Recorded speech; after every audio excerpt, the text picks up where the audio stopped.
આવતીકાલે સમગ્ર વિશ્વ યોગ દિવસ મનાવશે ત્યારે વડોદરા મહાનગરપાલિકા દ્વારા શહેરના સુરસાગર ખાતે યોગ તાલીમ શિબિરનું આયોજન કરવામાં આવ્યું હતું, જેમાં નગરસેવકોની પાકી હાજરી જોવા મળી।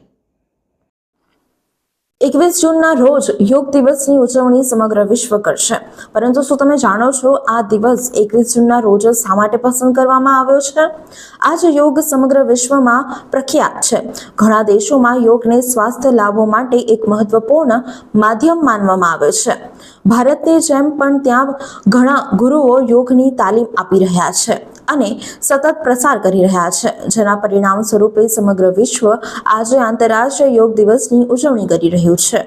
21 જૂનના રોજ આંતરરાષ્ટ્રીય યોગ દિવસની ઉજવણી કરવામાં આવશે અને સમગ્ર વિશ્વમાં લોકો યોગ માટે આ દિવસની ઉજવણી કરે છે। ભારતના કારણે જ યોગને આટલું સન્માન મળ્યું છે અને 2015થી 21 જૂનને આંતરરાષ્ટ્રીય યોગ દિવસની ઉજવણી કરવામાં આવી રહી છે। વડોદરા મહાનગરપાલિકા દ્વારા વડોદરા શહેર સુરસાગર ખાતે આવેલ પરફોર્મિંગ આર્ટ્સ પાસે યોગ તાલીમ શિબિરનું આયોજન કરવામાં આવ્યું હતું, જેમાં વોર્ડ નંબર 13ના અને 14ના સ્થાનિક નગરસેવકની હાજરી જોવા મળી હતી। સાથે આ કાર્યક્રમમાં 200 જેટલા લોકો જોડાયા હતા। બંને સાઈડના રોડ બંધ કરી દેવામાં આવ્યા હતા।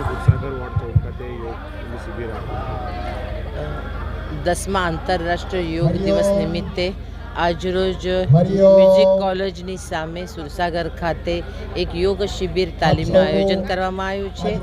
આ તાલીમમાં સૌ યોગ શિબિરાર્થીઓ પણ અહીંયા આવ્યા છે અને સૌ કોઈ ઉપસ્થિત છે, કારણ કે આપણા દેશના યશસ્વી વડાપ્રધાન આદરણીય નરેન્દ્રભાઈ મોદીજીએ 21 જૂન એ આંતરરાષ્ટ્રીય યોગ દિવસ તરીકે જ્યારે મનાવવામાં આવે છે, દેશ વિદેશમાં આ યોગ દિવસ મનાવવામાં આવે છે અને યોગ કરો, સ્વસ્થ રહો, મસ્ત રહો અને સૌના સાથ સહકાર, વિશ્વાસ અને પ્રયત્નોથી આ યોગ દિવસ ખૂબ સારી રીતે ઉજવવામાં આવે છે।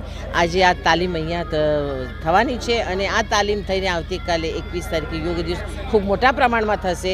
આપના માધ્યમથી સૌ કોઈને હું એક જ મેસેજ આપવા માંગીશ કે સૌ કોઈ યોગ કરે, મસ્ત રહે, સ્વસ્થ રહે। ધન્યવાદ। ભારત માતા કી જય।